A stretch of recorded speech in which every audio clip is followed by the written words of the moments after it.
안녕하세요. 어느덧 훌쩍 50대가 된 주부이자 엄마입니다. 저에게는 아주 특별한 딸이 한 명 있어요. 세상 어떤 아이가 부모에게 특별하지 않겠냐마는 저희 딸은 제가 가슴으로 품은 아이라 저에겐 너무나 특별하고 소중한 존재입니다. 그 존재만으로도 특별하고 소중한 아이가 한참 힘들었던 시절에 제 인생까지 바꿔줬던 일이 있었는데 요즘 훌쩍 커버린 딸을 보며 왠지 모르게 이 생각이 납니다. 저는 결혼 전엔 결혼에는 별 관심이 없고 그저 작은 카페를 운영하는 평범한 사람이었어요. 그러다 단골로 남편을 만나게 되었고 그게 인연이 되어 결혼까지 하게 되었는데요. 저도 남편도 이미 30을 훌쩍 넘기고 하는 결혼이라 양가에서는 다른 건 따질 것도 없다며 하루라도 빨리 식을 올리길 바라셨어요. 그리고 다행히도 양쪽 집안 형편이나 저와 남편의 수입이 크게 다르지 않아서 결혼을 준비하는 동안 크게 부딪힐 일도 없었는데 워낙 시부모님 두 분 모두 성격이 좋으신 분들이라 저는 결혼하고 살면서도 시집살이 같은 건 모르고 살았어요. 하지만 그렇게 모든 것이 다 좋으면 너무 감사하겠지만 사람 사는 인생이 어디 그럴 수 있나요? 그렇게 모든 것이 좋았던 결혼 생활에도 상대하기 싫은 시댁 식구가 딱 한 명 있었고 그 사람은 바로 남편보다 4살 많은 누나이자 저의 형님이었네요. 게다가 형님은 시댁 식구들 중 누구도 그런 사람이 없는데 유독 허영심과 욕심이 많았고 그래서인지 저와 처음 만났을 때도 첫인상이 참 별로였는데요. 그도 그럴 게 초면임에도 조심성이라고는 하나도 없이 노골적인 질문을 저에게 퍼부었어요. 저기 그쪽 부모님은 집에 재산이 얼마나 있어? 설마 빚은 없으시지? 네? 글쎄요. 재산은 정확히는 잘 모르지만 두 분 노후 자금 정도는 이미 마련하신 걸로 알고요. 빚은 제가 알기로는 없어요. 아마 있어도 지금 사는 아파트 대출금 정도일 텐데 그것도 이제 끝날 시기가 다 됐고요. 아 그래? 그 아파트는 혹시 어디에 있는 아파트야? 대단지 아파트지? 그럼 팔면 돈이 좀 되긴 하겠다. 아 오해는 하지마. 우리 부모님이 워낙에 그런 질문을 못하는 편이라서 내가 대신 물어보는 거야. 결혼은 1년지 대사잖아. 그래서 하는 말인데 우리 예비 올케는 시집 올 때 얼마나 들고 올 거야? 네? 얼마라니요? 아우 답답해. 결혼 자금으로 얼마 들고 올 거냐고. 예단이나 혼수는? 설마 둘이 대충 하기로 한 거 아니지? 그게 벌써 어머님이 예단은 기본만 하자고 하셨고 혼수는 저희 쓸 것만 간소하게 하라고 하셨는데요. 이것 봐. 우리 엄마라는 사람이 원래 그렇다니까? 원래 시어머니면 좀 노골적으로 굴어도 되는데. 그럼 다 됐고? 예단 준비할 때 설마 내 건 없는 거 아니지? 내가 남동생 결혼한 친구들한테 물어봤거든? 대부분 만만하게 명품백이나 명품 코트 정도 받는 것 같더라. 나도 그 정도만 받을게. 저는 형님의 그 말이 참 황당했어요. 사실 예단 준비하면서 형님에게 따로 뭘 사줘야 한다는 건 금시초문이었거든요. 게다가 그 뒤에도 형님은 저에게 계속 대놓고 돈에 관련된 질문만 해대는데 속으로 저 사람은 뭐지? 라는 생각을 여러 번 했었네요. 그리고 저는 당연하게 고민할 수밖에 없었어요. 남편과 시부모님은 너무 좋았지만 형님이란 여자가 너무 이상하니? 그로 인한 시집살이를 하는 건 아닐까? 솔직히 좀 두렵더라고요. 그래서 남편에게 형님에 대한 제 마음을 솔직하게 말했고 남편은 자기 누나 때문에 다 된 결혼이 엎어질까? 걱정이 되었는지 명품 선물 받을 날만 기다리는 형님에게 기대도 하지 말라며 못을 박았고 그 뒤부터는 알아서 자기가 중간 역할을 잘해주었는데요. 저는 그 모습에 비로소 안심이 되어 예정대로 남편과 결혼을 할 수 있었어요. 그렇게 결혼한 저는 시부모님의 예쁨을 아주 많이 받았어요. 형편이 조금만 더 좋았다면 딸 하나를 더 갖고 싶었다던 시부모님이라 그런 저를 꼭 막내딸처럼 대해주셨거든요. 하지만 시부모님이 그러면 그럴수록 배가 아픈 형님은 걸핏하면 저에게 신우의 짓을 하려고 했는데 그럴 때면 남편과 시부모님이 적절하게 그런 형님을 잘 막아주셨고 그 때문에 신경이 좀 거슬리긴 했지만 형님 일로 큰 문제가 된 적은 다행히 한 번도 없었어요. 저희 형님은요. 남편보다는 4살이 많고 저보다는 9살이 많은 골드미스도 진한 그냥 누가 봐도 노처노였어요. 하도 이것저것 따지는 게 많아서 그 나이 먹도록 시집을 못 갔거든요. 하지만 무슨 자신감인지 결혼은 절대 포기하지 않았는데 그러다 한 번은 저에게 소개해줄 남자가 없는지 물었어요. 올케 주변엔 능력있고 생긴 것도 훌륭한 그런 남자 없어? 형님, 그런 남자 있었으면 제가 시집 갔죠? 어머, 지금 올케 나한테 농담하는 거야? 내 동생이면 올케한테 차고 넘치지. 복이랑 다르게 올케 욕심이 많구나. 저는 속으로 내가 아무리 욕심이 많아도 너보다 더 많겠니? 라고 생각했어요. 하지만 결혼이란 게 뭔지 시댁 식구 앞에서는 하고 싶은 말을 다 할 수는 없었고 그저 어색하게 웃어 넘겼는데요. 웃지만 말고 정말 없어? 글쎄요. 제 친구 오빠가 형님이랑 나이대가 비슷한데 대기업은 아니지만 괜찮은 회사에 다녀요. 한번 물어볼까요? 그래? 그 사람 월급이 얼마냐? 그야, 제가 거기까지는 모르죠. 근데 그 나이면 직급이 있으니까 꽤 벌지 않을까요? 그래? 그럼 월 1,000만 원은 생활비로 줄 수 있나? 네? 1,000만 원이요? 에이, 형님. 그건 대기업 다니는 사람들도 힘들죠. 그거 봐. 월급쟁이는 뻔하다니까. 그래서 난 전문직이 좋아. 의사, 변호사. 그게 힘들면 회계사 정도는 돼야지. 형님, 제 주변엔 그런 직업 가진 사람은 없어요. 형님 주변에도 없잖아요? 그러지 말고 눈높이를 좀 낮춰보시는 게 어떠세요? 벌이도 중요하지만 가장 중요한 건 사람이잖아요. 뭘 모르는 소리 하네. 벌이가 좋으면 없던 애정도 생기는 법이야. 난 절대 쥐꼬리만한 생활비 받고는 못 살아. 남자가 1,000만 원씩은 생활비로 내놔야 나도 살림하면서 어디 나가서 빠지지 않지. 요즘은 전업주부들도 다 외제차 끌고 다니는 거 알지? 설마 형님 결혼하면 직장 그만두시게요? 올게 몰랐구나. 나 원래 현모양처가 꿈이야. 그렇게 욕심이 가득가득한데 꿈이 현모양처라니? 저는 순간 웃음이 나오는 걸 간신히 참았어요. 저보다 나이도 많은데 철이 없어도 한참 없잖아요? 요즘 세상에도 결혼으로 팔자를 고치고 싶어 하는 사람이 있구나. 신기할 정도였죠. 그리고요, 이 말은 차마 몇 년 전에 하지 못했지만 저희 형님은 그렇게 조건을 따질 입장은 아니었어요. 저희 형님이야말로 외모도 능력도 나이까지 경쟁력이 없었거든요. 월급도 월 200만 원 조금 넘게 버는 수준이라 40이 넘도록 본가에서 독립하지 못했는데 그러면서도 월급만큼 나오는 카드값에 매달 허덕이는 형님을 보며 어쩌면 형님은 평생 결혼을 못할 수도 있겠다는 생각을 했어요. 그리고 제 입장에서 정말 기분 나쁜 게 뭔 줄 아세요? 형님은 그런 처지임에도 그렇게 남자 조건을 따지면서 저에겐 평범한 회사원인 자기 동생이 저보다 아깝다며 또 저에게 너무 가분하다며 감사한 마음으로 자기 동생을 떠받들고 살려고 하는 거였는데 그럴 때면 이런 말도 꼭 했었죠. 요즘처럼 어려울 때 다달이 월급까지 오는 남자가 어디 흔해? 올케는 허물만 멀쩡하지? 고정 수입이 없잖아. 정말 알고 그러는 건지 모르고 그러는 건지 이유가 어쨌든 저에게 형님은 밉상 중에 상밉상이었어요. 그래서 한편으로는 형님이 시집을 못 가고 계속 저러고 산다는 것도 저에게는 은근 신경이 쓰이는 일이었는데요. 참 신기하게도 짝은 다 있다는 말이 맞는 건지 어느 날 전혀 생각지도 않았는데 시댁에서 형님이 결혼할 남자를 데리고 왔다며 가게 영업이 끝나면 시댁으로 오라는 호출을 받게 되었어요. 그리고 저도 모르게 형님이 하도 눈이 높으니 어떤 남자를 데리고 왔을까 많이 궁금했는데요. 막상 데려온 남자를 보니 형님과 같은 회사에 다니는 평범한 남자였어요. 그래서 제가 좀 신기한 눈으로 형님을 바라봤던 것 같은데 문득 그런 생각이 들더라고요. 아, 저 남자 집안이 부자인가 보구나? 그런데 그것도 아니었어요. 나중에 자기도 민망한지 저에게 형님이 신세한탄하듯 이렇게 말했거든요. 아, 나도 결국 이렇게 시집을 가네. 올케 솔직히 아까 고소했지?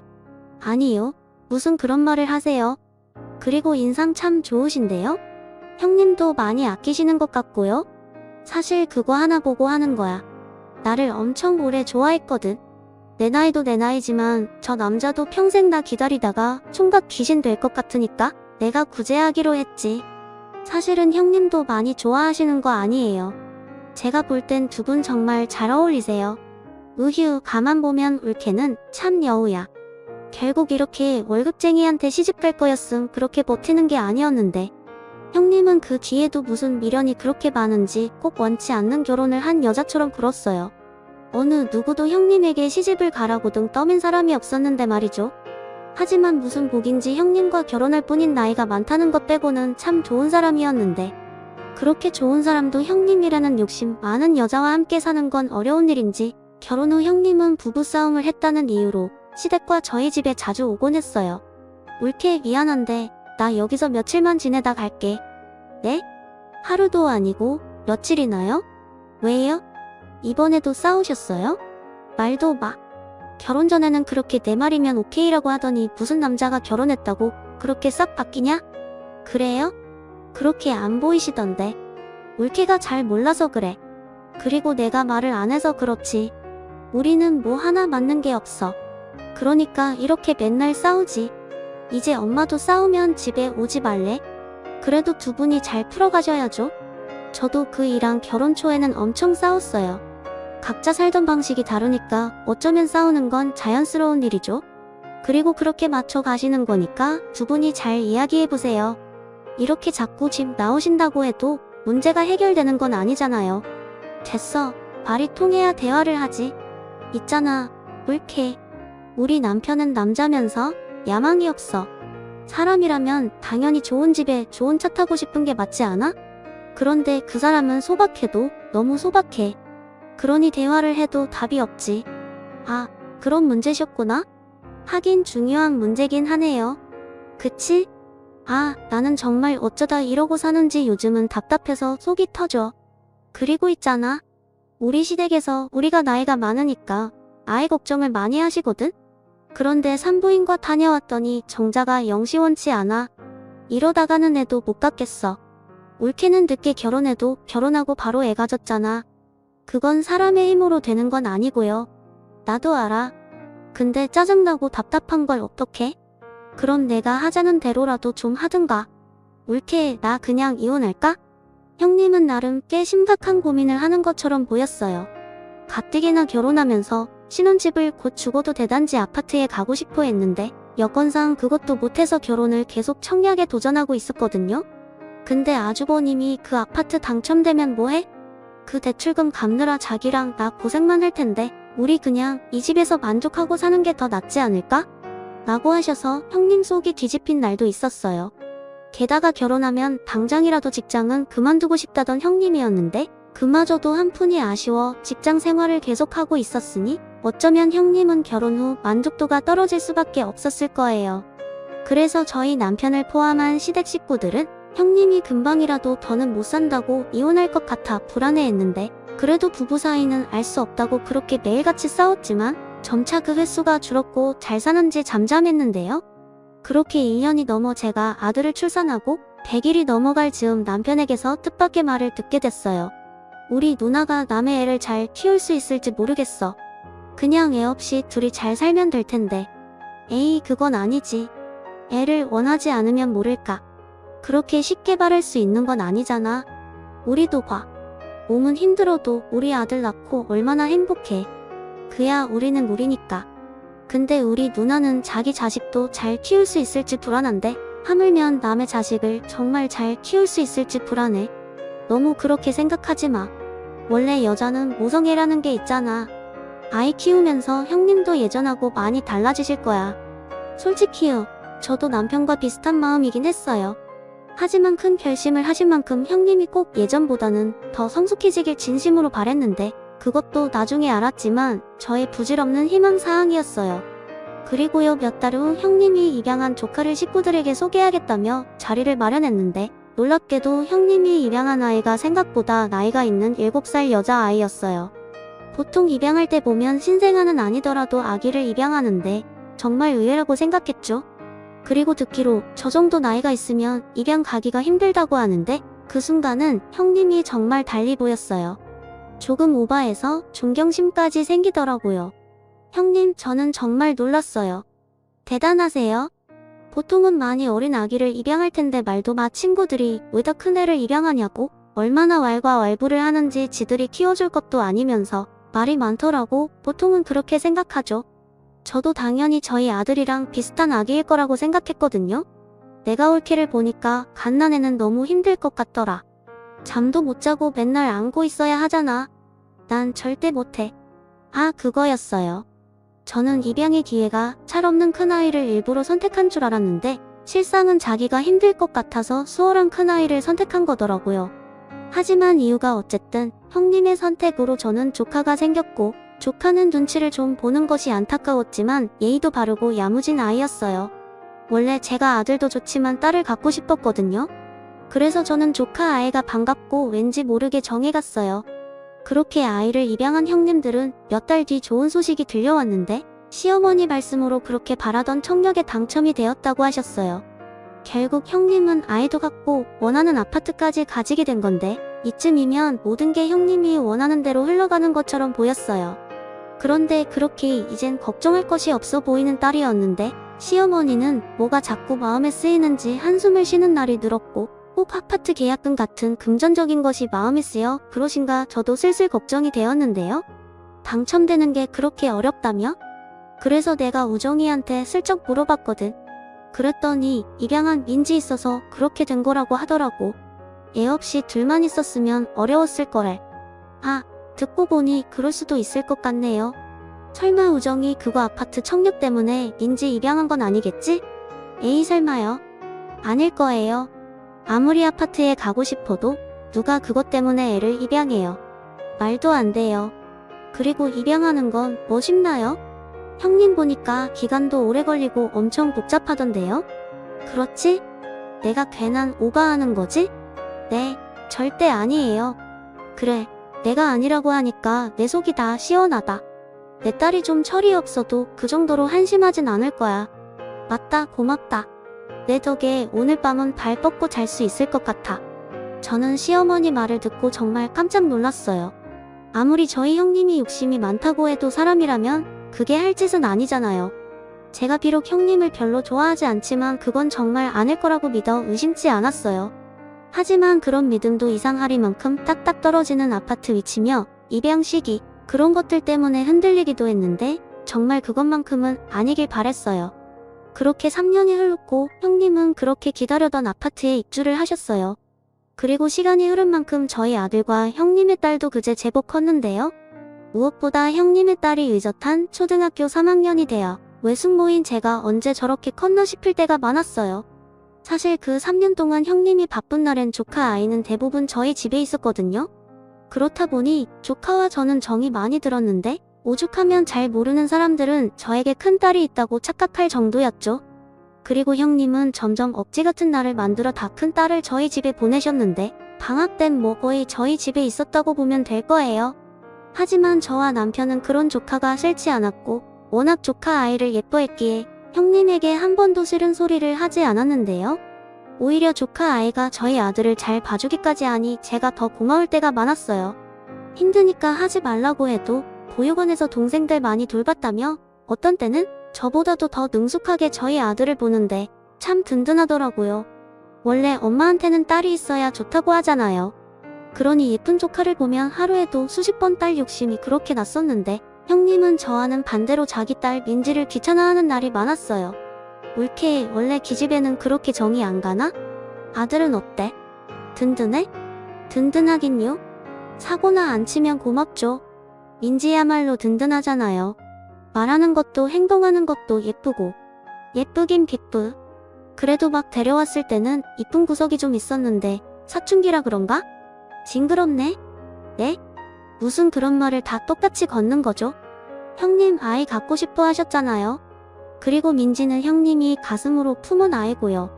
그래, 맞아. 왜 사람들이 마음으로 낳았다고 하잖아? 나도 그런 마음이었어.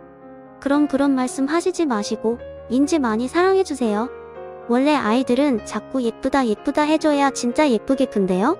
그래? 올케는 뭐 자기가 낳은 애 키우니까 얼마나 예쁘겠어. 말은 힘들다고 해도 사실은 예뻐 죽겠지? 그럼요. 세상에 자기 자식이 안 예쁜 부모가 어디 있어요. 솔직히 그 말을 하면서 저는 마음이 불안했어요. 어쩐지 형님은 민지에 대한 마음이 변한 것처럼 느껴졌고 민지도 그걸 아는지 자꾸 형님 눈치를 보는 것 같았거든요. 그래도 다행인 건 형님의 남편, 그러니까 고모부님은 민지를 정말 자신의 딸처럼 아끼고 사랑해주셨기에 점차 나아질 거라고 믿고 싶었는데요. 그러던 어느 날 형님이 친구들이랑 4박 5일로 제주도 여행을 간다며 방학도 아닌데 저에게 민지를 부탁한 적이 있었어요. 뭐 그 정도는 못해줄 것도 없어서 그날도 알았다고 했는데 4박 5일 일정이 모두 끝났을 때임에도 민지를 데리러 오지 않더라고요. 그래서 전화를 한번 해볼까 하고 있는데 속상하기도 이번엔 민지가 제 눈치를 보는 게 느껴졌어요. 아니야, 무슨 그런 생각을 해. 자식을 싫어하는 부모는 세상에 없어. 저희 엄마 아빠는 친부모님이 아니잖아요. 저도 친자식이 아니고요. 순간 가슴이 쿵 하고 내려앉았어요. 저 말을 하기까지 얼마나 혼자 끙끙거리며 생각했을까 가슴이 미어지더라고요. 그래서 그런 민지를 꼭 안아주며 절대 그렇지 않다고 외숙모는 민지 같은 딸을 너무 갖고 싶다고 말했어요. 그리고 적당한 때를 봐서 형님에게 전화를 했는데요. 그때도 고모부님과 싸우고 있었는지 형님 목소리가 좋지 않았어요. 올케 내가 나중에 다시 전화할게 라며 전화를 끊더라고요. 그래서 그냥 마음 편하게 민지가 저희 집에 있는 게 낫겠다 싶었는데 참 듣고도 믿기지 않는 소식이 들려왔어요. 그게 참 경사스러운 일이긴 했는데 형님이 임신을 했다는 거였거든요. 임신이 어려울 것 같아서 아이를 입양했다고 했는데 기적처럼 임신을 했으니 집안이 난리가 날 정도로 많은 사람이 기뻐했죠. 하지만 저는 민지도 걱정이었어요. 민지 역시 동생이 생겼다는 것에 반갑기보다 불안해하는 눈치였는데 그 모습을 보고 있으니 제가 다 속상하더라고요. 하지만 형님은 그러거나 말거나 민지의 마음은 신경도 쓰지 않았어요. 그리고 임신한 형님이 회사를 그만두고 태교에 들어가면서 형님은 저의 카페에 찾아오는 날이 많았는데요. 임신해서 달달한 것이 당긴다며 저희 카페에 있는 케이크와 빵들을 서슴없이 먹곤 했었네요. 원래 임신하면 이렇게 달콤한 게 시도 때도 없이 당겨? 뭐 사람마다 다르지만 형님은 유독 그러신가 봐요.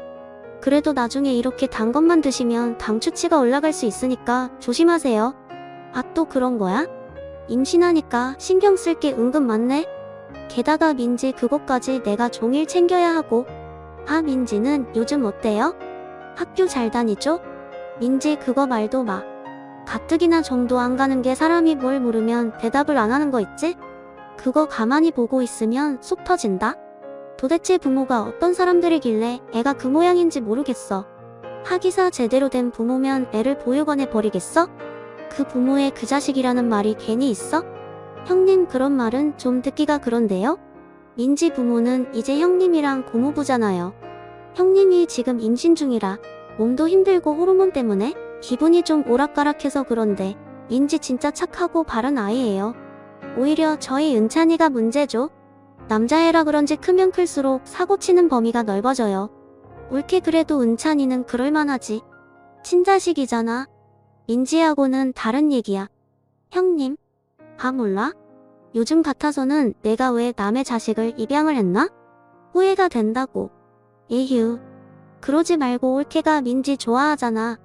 그럼 올케가 데려가서 키울래? 네? 민지가 무슨 반려동물도 아니고 좋아하니까 데려가 키우라뇨? 아니 그렇잖아.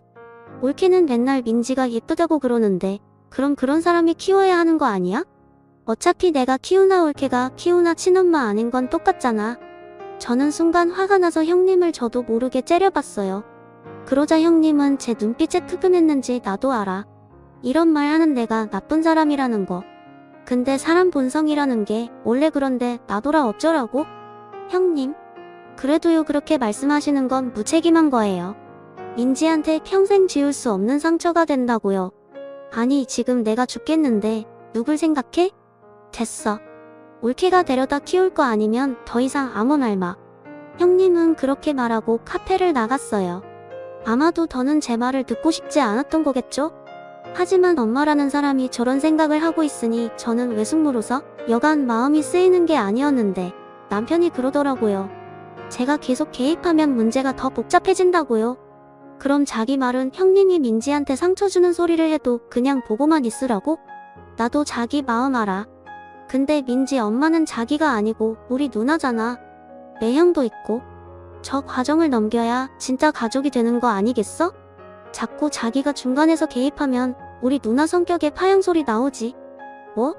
파양? 저는 파양이란 말에 누군가에게 뒤통수를 맞은 듯한 충격을 받았어요.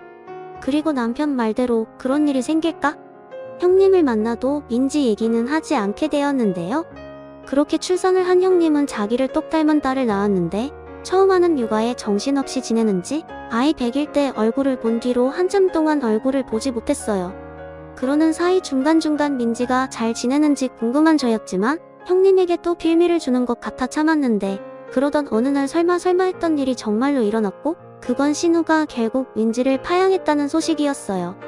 그 말이 어찌나 충격적인지 저는 다음날 아이를 유치원에 보내자마자 카페가 아닌 형님을 만나러 갔어요. 마치 따지러 간 사람처럼요. 뭐야, 아침 대바람부터? 형님, 민지 파양했다는 게 정말이에요?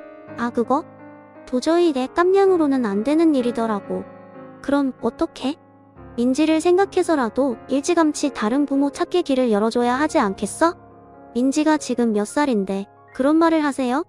형님도 다 아시잖아요. 나이 먹을수록 입양 기회 없다는 거. 그래, 근데 원래 민지는 내가 데려올 때부터 나이는 다른 애들에 비해 많았어. 그럼 잠깐이라도 부모가 있었으니 오히려 다른 애들보다 나은 기억으로 사는 거 아니야? 뭐가 나은 기억인데요? 파양당했다는 상처만 남겠죠? 옳게 지금 되게 이상한 거 알아? 내가 입양한 아이 내가 파양했다는데 옳게가 무슨 상관이야? 그러게, 내가 민지 그거 데려다가 키우라고 했잖아. 그때는 싫다고 하더니 왜 이제 와서 뒷뚝인데? 지금 그걸 말이라고 하세요? 아무리 친자식이 생겼다고 하지만 그렇다고 애를 다시 보내요? 그럼 어떡해? 나는 내 자식 키우느라 바빠 죽겠는데. 그리고 애가 둘이면 돈 들어갈 일이 얼마나 많은 줄 알아? 옳게는 애 하나잖아. 근데 민지 그건 이제 곧 있으면 중학생이고. 그럼 그 돈은? 전에는 몰랐어. 애 키우는데 그렇게 돈이 많이 드는지도 몰랐고, 또 내 자식 나오니까 남의 자식 밑으로 들어가는 돈이 그렇게 아깝다는 것도 몰랐어. 옳게도 생각해봐. 그 돈이면 내 자식 조금 더 좋은 거 해줄 수 있는데 그 돈이 안 아깝겠어? 형님, 시끄러워. 내가 옳게 윗사람이야. 잔소리 하지 말고 좋은 말 할 때 가. 가뜩이란 새벽 잠 설쳐서 피곤한데 도와주지 못할 망정. 왜 사람 염장을 질러? 저는 거의 내쫓기다시피 형님 집에서 나왔어요. 그리고 집으로 돌아가는 내내 민지 생각이 나서 울고 말았는데요. 외숙모이자 어른으로서 지켜주지 못한 미안함이 저를 너무 힘들게 했어요. 그리고 큰 결심을 하기까지 굉장히 많은 고민을 하고 있을 때였는데 그것도 늦은 저녁에 초인종이 울리더군요. 그리고는 현관문을 연 남편은 많이 놀랐는지 큰 소리로 저를 불렀어요. 그리고는 외숙모? 민지야, 너 여기 어떻게 왔어? 저는 놀라 한 걸음에 현관으로 갔는데 마음 아프게 아이는 맨발로 저희 집을 찾아왔더라고요. 신발은 어쩌고 이러고 왔어? 저는 거기 있고 싶지 않아서 도망 나왔어요. 처음엔 집에 가려고 했는데 아무래도 거긴. 민지는 차마 뒷말을 잇지 못했어요. 하지만 전 알았죠. 민지가 하지 못한 그 말을 이미 들은 것처럼 다 알 수가 있더라고요. 그래서 그냥 민지를 제 품에 꼭 안았어요. 잘 왔다고, 외숙모도 보고 싶었다고요. 그랬더니 다 컸다고 생각한 민지가 제 품에서 그제야 엉엉 소리를 내며 울었어요. 얼마나 마음이 아팠고 또 얼마나 참았을까? 저도 울었어요. 그러니 저희 아들도 또 제 남편도 눈물이 터지고 말았는데, 그렇게 저는 민지를 조카가 아닌 딸로 품기로 마음을 먹었어요. 사실 그 고민을 하고 있었거든요. 그래서 민지를 정식으로 저희 딸로 입양하기 전에 형님에게 이 사실을 말했는데, 형님은 그러거나 말거나라며 제 말을 들으려 하지도 않았고, 저 역시 민지를 형님과 만나게 하지 않겠다는 다짐으로 그 복잡한 입양 절차를 모두 마쳤답니다. 워낙 같은 집 사람에게 파양이 된 거라 보육원에서는 제가 민지를 입양하는 것을 반기지 않았어요. 아이에게 상처가 될 거라고요. 하지만 그 누구보다 민지가 제 딸이 되는 것을 원했고, 그렇게 저와 민지는 서로가 서로를 간절히 원해 모녀의 연을 맺게 되었는데요. 형님은 그렇게 말은 했지만 캥기는 마음이 있었는지 아직 돌도 되지 않은 아이를 데리고 좋은 환경에서 애를 키우겠다며 캐나다로 이민을 가버렸어요. 저와 민지에게는 고마운 일이었죠. 그렇게 정식으로 가족이 된 민지는 전에 없던 밝은 아이가 되었어요. 시부모님도 당신 딸이 한 짓이 있으니 민지에게 늘 미안한 마음이셨고, 그래서인지 다달이 저에게 민지 교육비에 보태라며 얼마의 돈을 주셨는데, 처음엔 거절할까 하다가 민지가 이 사실을 알면 더 나을 것 같아서 저는 그 돈을 받고 민지가 다니고 싶어 하던 피아노 학원을 보내줬어요. 민지야, 피아노 학원은 할머니 할아버지가 보내주시는 거야. 엄마가 말했지? 응, 너무 감사해요. 맞아, 우리 민지 그러니까 열심히 배워. 그리고 잊지 마. 엄마는 물론이고 우리 가족 모두 민지 너를 사랑해, 알지? 저는 민지를 데리고 와서 6개월 정도는 늘 그렇게 사랑한다는 말을 달고 살았던 것 같아요. 그리고 그렇게 사랑으로 키우니 민지는 완전 다른 아이가 되어 제가 바라던 친구 같은 딸이 되어졌어요. 같이 쇼핑도 하고 영화도 보고 아들만 있는 엄마들이 저를 부러워하는데 제 어깨가 으쓱하더라고요. 그렇게 민지는 저에겐 없어서는 안 될 소중한 딸이 되어갔어요. 그리고 민지가 제가 모녀의 인연을 맺은 지 4년이 되어갈 즈음 뜻밖의 연락을 받게 되었는데요. 민지가 생활하던 보육원에서 걸려온 전화였어요. 그리고 민지의 조부모님이 찾아왔다며 민지를 만나고 싶어 한다는 말을 듣게 되었어요. 그때까지 민지의 진짜 가족이 나타날 수 있다는 생각을 왜 한 번도 하지 않았는지 그야말로 충격을 받고 말았죠. 하지만 아이에겐 참 잘된 일이었기에 저는 이젠 중학생이 된 민지에게 이 사실을 조심스럽게 전달했어요. 민지는 생각을 좀 해보겠다고 하더니 바로 다음날 아침에 조부모님을 만나고 싶다고 했어요.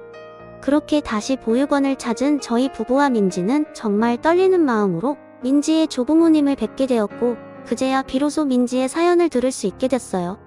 네가 민지니 하랩이다. 이렇게 많이 컸구나. 미안하다. 너무 늦어서 미안해. 할미야, 네가 여기 있는 줄도 모르고 여지껏 살았다. 우리가 죄인이야. 민지의 조부모님은 민지를 보자마자 우시면서 그렇게 민지의 손을 잡고 말씀하셨어요. 그리고 민지는 그 모습이 조금 얼떨떨한지 계속 저만 쳐다봤는데 제가 고개를 끄덕이니 이내 대견하게도 이런 말을 하기 시작하더군요. 할머니, 할아버지, 저는 괜찮아요. 저는 지금 너무 행복하게 잘 살고 있어요. 저희 엄마 아빠가 저를 정말 많이 사랑해 주시거든요.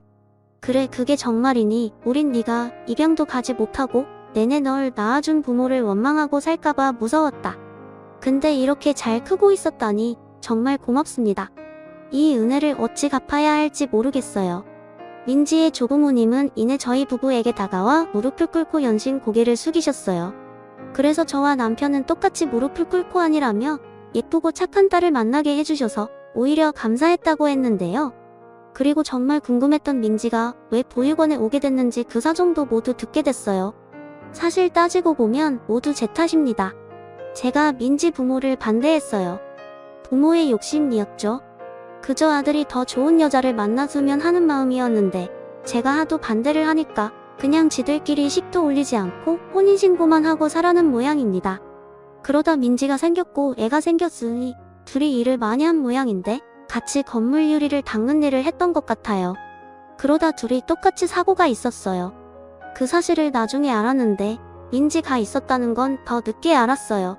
근데 하도 지은 죄가 커서 그런지 이제 와서 민지를 찾을 용기가 나지 않더군요. 사실 그때는 찾으면 금방 찾을 수 있을 거라고 생각했거든요.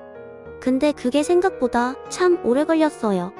제가 죄를 낳는다고 정말 두 분에게도 죄송하고 또 감사합니다. 아닙니다. 저희는 한 게 없어요. 민지가 워낙 바르고 예쁜 아이라서요. 그런데 실례지만 민지를 데려가실 생각이신 건지 여쭤봐도 될까요? 사실 저는요, 민지가 진짜 가족을 만난 건 정말 다행이라고 생각하면서도 한편으로는 친딸처럼 키운 민지를 저분들에게 보내야 할까봐 두려웠어요. 그래서 떨리는 마음으로 질문을 했는데 저희야 당연히 그러고 싶죠. 하지만 민지의 마음이 가장 중요한 거라고 생각합니다.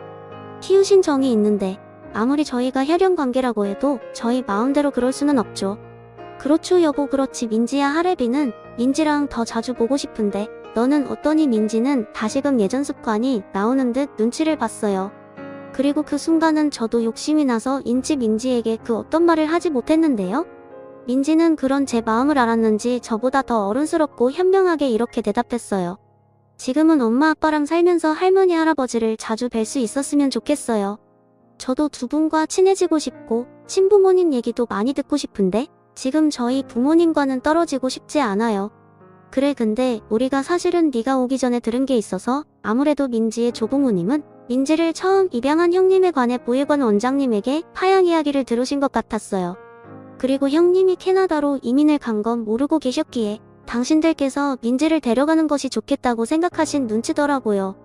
그래서 저는 최대한 두 분이 납득할 수 있도록 말씀을 드렸고 무엇보다 민지에게 상처를 준 형님이 국내에 없다는 것이 안심이 되었는지 그럼 성인이 될 때까지는 저희 집에 살면서 서로 왕래하자고 하셨는데요.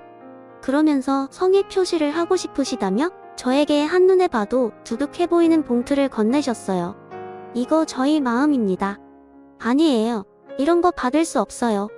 그래도 받아주세요. 이걸 받으면 제가 그동안 민지를 키운 게 진심이 아닌 것 같아서 싫습니다. 나중에 우리 민지 시집할 때 그때 민지한테 주세요. 그 전까지는 그냥 지금처럼 저희 부부가 똑같이 키우고 싶어요. 그건 아니죠. 애 키우는데 요즘 그렇게 돈이 많이 든다던데? 그러지 마시고 같이 키운다는 마음으로 받아주세요. 그래야 이 노인네가 평생의 마음의 짐을 덜 수 있습니다. 저는 끝까지 받고 싶지 않았지만 어쩔 수 없이 받을 수밖에 없었어요. 그리고 절대 그 돈은 쓰지 않겠다고 다짐하고 또 다짐했는데 사람의 일이라는 게 정말 마음처럼은 되지 않는 건지 때도 얄궂게 일이 터지고 말았어요. 평소 경기가 나빠 남편의 회사가 힘들다는 말을 듣긴 했지만 그렇게 순식간에 부도가 나고 남편이 일찍 하게 될 줄은 꿈에도 몰랐거든요. 게다가 설상가상으로 제가 운영하는 카페도 임대보증금을 2배나 올려달라고 건물주가 무리한 요구를 하는데 눈앞이 캄캄했어요. 그래서 당장 집을 줄여 이사를 가고 그 돈으로 남편과 저 둘이 식당이라도 해야 하지 않을까. 저희 부부는 밤마다 그렇게 심각한 상의를 했는데 민지가 새벽에 했던 저희의 대화를 어쩌다가 들은 모양이었어요. 그리고 며칠 뒤 제가 운영하는 카페로 먼저 봤던 민지 할아버님이 찾아오셨는데요. 민지에게 들었다면서 저에게 문서 하나를 건네주시더라고요. 이게 뭔가요? 크진 않는데 내가 삼각 건물이 있어요. 마침 계약이 끝난 가게가 있어서 거기를 민지 엄마한테 주고 싶어서요. 네, 저한테요. 싫어요. 괜찮습니다. 사정 다 들었습니다. 아직 어린 아들도 있는데 그러지 마시고 받아주세요. 노인네가 살면 얼마나 삽니까? 그날 저희 아내도 집에 가서 두 분 내외가 너무 좋으신 분들이라고 얼마나 울었는지 몰라요. 저희는 이제 남은 자식도 없고 핏줄이라고 민지 하는데 이제라도 다 주고 싶어요. 그럼 민지한테 주세요. 민지는 당연히 받을 자격이 있지만 저는 아니죠. 아니요. 민지를 친자식처럼 키워준 민지의 엄마도 저한테는 자식입니다. 그래서 내친 김에 아파트도 한 채 마련했는데 아무래도 지내시는 곳이 좀 평수가 작은 것 같아서요. 아니 이러시면 제가 너무 곤란한데요. 아파트는 정말 괜찮습니다. 작아도 저희 사는데 지장이 없어요. 네, 압니다. 그냥 제 마음이에요. 제 자식에게는 주지 못했지만 그 마음을 이렇게라도 베풀고 싶네요. 사양하지 마시고 다 민지 거라고 생각하시고 받으세요. 그래야 제가 더 당당하게 민지를 볼 수 있습니다. 우리 아내가 가게랑 아파트는 꼭 주고 오라고 신신당부를 했어요. 저는 염치없게도 끝까지 마다하지 못했어요. 제 코가 석자인 것도 무시할 수 없었지만 무엇보다 너무나도 절절하게 진심이 느껴져서 받지 않을 수가 없었거든요. 그렇게 저는 민지 덕에 막막했던 고비를 무사히 넘길 수 있었어요. 아니 누가 보면 로또라도 맞은 거 아니냐고 할 정도로 저희의 생활은 완전히 바뀌었는데요. 민지 할아버님이 와서 장사를 하라고 주신 가게는 제가 운영하던 카페에 비하면 커도 너무 컸어요. 게다가 자리도 너무 좋아서 장사도 정말 잘 됐는데요. 남편과 함께 카페를 운영하는 건데 또 예전에 둘이 벌었던 수입의 몇 배를 한 달에 벌 수 있었죠. 이사간 아파트는 내가 언제 이런데 살아볼 수 있을까 할 정도로 입이 떡 벌어지는 최고급 프리미엄 대단지 아파트였어요. 참 죄송하고 감사했는데 알고 보니 같은 아파트에 두 분이 살고 계시더라고요. 서로 자주 왕래하며 지내자는 마음으로 저희에게 아파트를 사주신 거라며 웃으시는데 그냥 앞으로 민지에게 또 민지의 조부모님에게 잘하는 마음으로 보답하자는 생각을 했어요. 그렇게 시간은 또 흘렀어요. 그리고 민지가 18살이 되었으래 명령 오지 않았으면 했던 형님이 한국으로 돌아왔어요. 시부모님에게 민지의 이야기를 들었는지 저희 가게에 찾아왔는데요. 옳게 잘 지냈어? 어머 세상에 가게 정말 좋다. 형님 오셨어요. 죄송해요. 바빠서 오신 줄 알면서도 연락도 못 드렸네요. 그건 됐고 민지 가족 찾았다며? 엄청 부자라던데 맞아? 이 가게도 그분이 주신 거야. 그리고 또 뭐 받았어? 네 그게 근데 왜 궁금하세요? 왜긴 원래 엄마는 나였잖아. 사실은 이게 다 원래 내 건데 내가 안 궁금하겠어? 형님 민지 정 안 간다고 파야한 거? 벌써 잊으셨어요. 그래놓고 제가 뭐 받았는지는 궁금하시고요?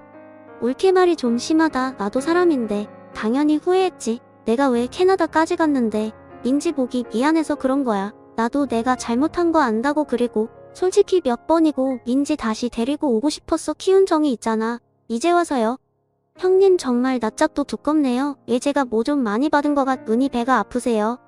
어디서 무슨 소리를 들었는지 모르지만 민지 조부모님도 형님이 민지한테 한 짓 다 알고 계세요. 괜히 나서지 마시고 조용히 계시라고요. 뭐야 지금 말다 했어. 왜 민지 팔아서 돈 버니까 눈이 도냐. 누나 지금 남의 가게에서 왜 큰 소리야? 눈 돈 사람은 이 사람이 아니라 누나잖아. 막말로 누나가 민지 그렇게 하지 않았으면 우리가 민지 입양했겠어. 친자식 생겼다고 버릴 땐 언제고 이제 와서 왜 이래. 제발 부끄러운 줄 알아라. 누나 한국 온 거다. 민지가 몰랐으면 좋겠어. 민지 이제 우리 딸이고 난 우리 딸 마음 아픈 거 못 봐. 웃겨. 언제부터 민지가 니들 딸이야 됐고 나 민지랑 민지 조부모님 만나게 해줘. 형님 됐고 그냥 만나게만 해달라고. 형님은 그렇게 막무가내로 민지와 민지 조부모님을 만나겠다고 떼를 썼어요. 그리고 남편은 민지는 안 되고 조부모님과는 만나게 해준다며 형님을 데리고 민지 할아버님이 운영하는 사무실을 찾아갔는데 사실 제가 하도 걱정이 돼서 민지 할머니께 형님이 곧 할아버님을 뵈러 간다고 말씀을 드렸거든요. 그리고 걱정이 돼서 직원에게 가게를 맡기고 저도 뒤따라갔는데 안내를 받고 도착한 사무실 안에서는 어디서 그런 괴력이 나오신 건지 민지 할머니가 형님의 머리채를 잡고 계셨어요. 내가 죽기 전에 인연 얼굴을 꼭 보고 싶었다. 어디 감히 내 손녀한테 그런 상처를 줘. 네가 그러고도 사람이야. 오늘 너랑 나랑 같이 죽자. 이 할망구가 뭘 먹고 이렇게 힘이 세야. 너는 왜 보고만 있어. 이 할망구 좀 어떻게 해봐. 왜 누나가 만나게 해달라며. 난 원하는 대로 해줬는데 무슨 문제 있어. 여보 그만해. 그러다 사람 잡겠네. 아닙니다. 계속 하시라고 하세요. 저희 누나는 좀 혼나야 합니다. 그리고 걱정하실까봐 미리 말씀드리면 민지는 절대 저 사람 만날 일 없게 할 거예요.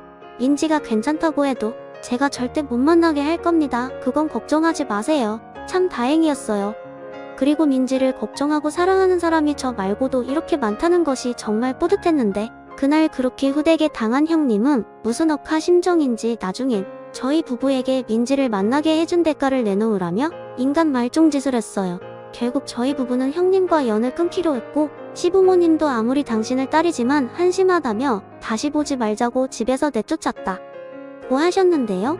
나중에 알고 보니 형님이 갑자기 한국에 혼자 돌아온 이유가 따로 있었어요. 글쎄 형님은 캐나다에서 돈 많은 남자를 꼬셔 남편을 갈아치우려고 수작을 부리다 그걸 제대로 걸려서 이혼을 당했더라고요. 가뜩이나 욕심도 많고 인성도 별로인 형님과 사는 것이 힘들었던 아주버님이었는데 이번엔 아주 단단히 마음을 먹은 것 같았어요. 그래서 애는 당신이 키운다며 형님을 빈털터리로 내쫓은 것 같은데 지푸라기라도 잡고 싶은 심정은 알겠으나 엄한 것에 쏟아서 결국 가족들에게 외면을 받는 신세가 된 거예요. 그러게 왜 그렇게 인생을 한심하게 사는지 보는 제가 정말 답답합니다. 저런 사람도 나중엔 정신을 차리는 날이 오기는 할까요? 저는 원래 사람은 변하지 않고 고쳐 쓰는 것도 아니라는 생각을 하는 사람이라 형님이 정신을 차린다고 해도 절대 다시 보고 싶은 마음은 없어요. 제 인생에 만난 사람 중 형님이 최악의 사람이거든요. 그래서 부디 이 글을 쓰는 지금도 형님을 다시 보고 싶은 마음은 추워도 없어요. 그저 남편에게 피해나 끼치지 않고 살았으면 좋겠다는 마음입니다. 아직도 민지는 저희 부부와 함께 지내고 있어요. 올해로 대학 졸업반인데 아직 취업이 되지 않아서 걱정이 한가득이더라고요. 아직 시간도 많고 그렇게 조급할 필요는 없는데 이제 정말 민지가 저의 품을 떠나는 날이 다가오긴 하나봐요. 원래 부모는 자식이 자립하는 그날까지 품을 수 있는 거라고 하던데 자식은 왜 이렇게 빨리 커버리는 걸까요? 저희 부모님도 같은 마음이셨겠죠. 언젠가 우리 딸이 결혼하고 부모가 되었을 때 저희 딸도 제 생각을 꼭 해주길 바라며 저의 이야기를 여기서 마치도록 할게요. 지금까지 저의 긴 사연 들어주셔서 대단히 감사합니다. 언제나 건강하시고 매일매일이 행복하시길 진심으로 바랄게요.